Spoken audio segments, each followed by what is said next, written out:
Robert McClure Snyder was 54 years old when he sat in the back of his massive green Royal Taurus motor car on October 27, 1906, watching the sunset catch the freshly oiled pavement of Independence Boulevard in Kansas City.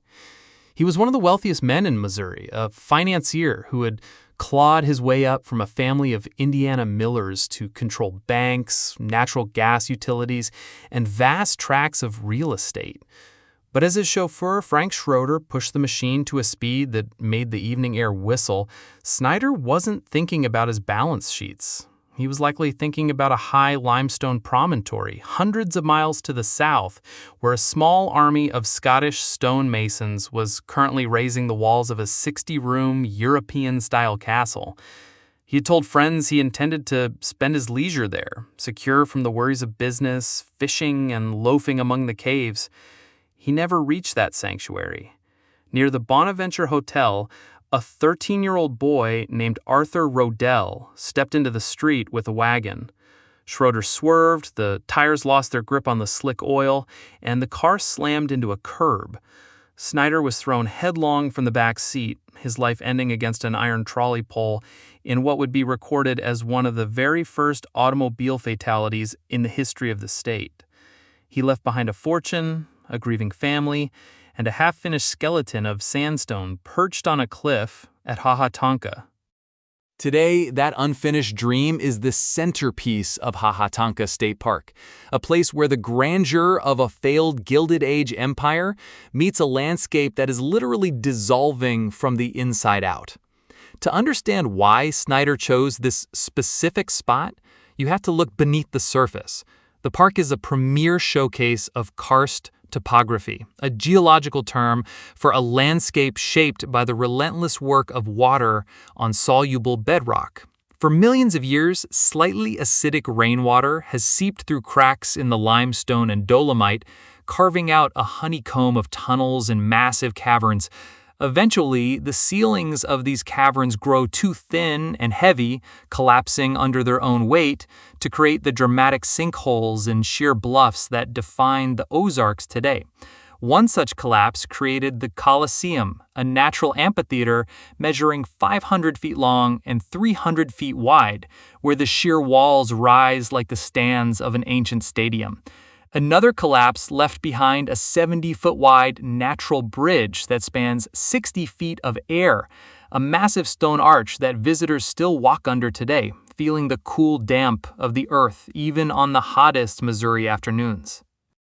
Snyder first saw this land in 1903, but he wasn't the first to find it significant. Long before it was a state park, the area was the territory of the Osage Nation, who called themselves the Children of the Middle Waters.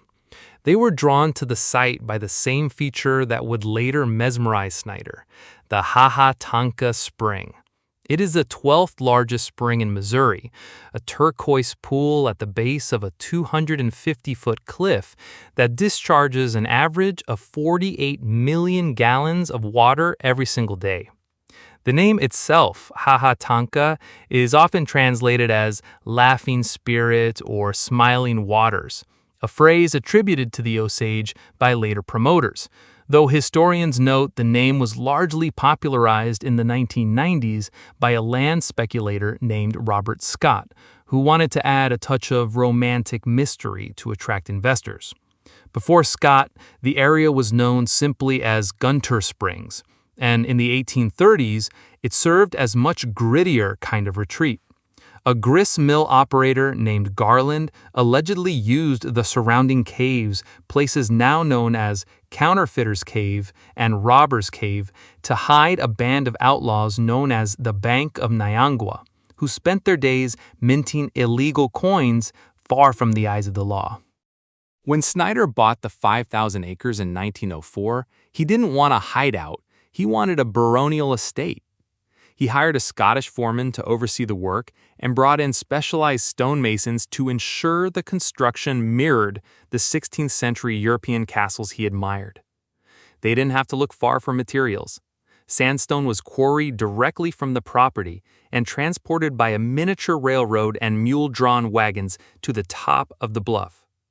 The project was staggering in its scope. Beyond the 60-room mansion with its 3.5-story central atrium, Snyder planned 9 greenhouses, a stone carriage house, and a massive 80-foot water tower. To get water to the top of that tower, he installed a hydraulic ram pump that used the natural pressure of the spring to lift the water 300 vertical feet. It was a feat of engineering and ego, intended to be a legacy that would stand for centuries. But when Snyder died against that trolley pole in 1906, the hammers went silent. The local stonemasons, many of whom were poor farmers for whom this was the only steady job for miles, were devastated. The castle sat as a roofless, empty shell for 16 years, its sandstone walls weathering the Missouri winters alone. It wasn't until the early 1920s that Snyder's sons, Robert Jr., Leroy, and Kenneth, returned to finish what their father had started. They scaled back the original, more elaborate designs, but they completed the mansion, the stables, and the water tower. For a brief window, the dream lived. The family used it as a summer retreat, hosting bridge parties and senior proms for the local community. However, the 1920s also brought a new kind of conflict. Union Electric began making plans to build the Bagnell Dam, a project that would create the Lake of the Ozarks. The Snyders fought the construction in court for years, arguing that the rising waters would destroy the natural beauty of their estate and drown the small spring-fed lake that the castle overlooked. They lost the battle, and when the dam was completed in 1931, the original landscape was forever altered. The spring branch was backed up, and the quiet isolation Robert Snyder had craved was replaced by the sprawling, tourist-heavy waters of a man-made reservoir.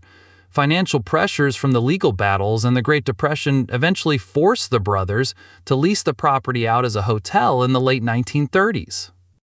The final tragedy arrived on October 21, 1942.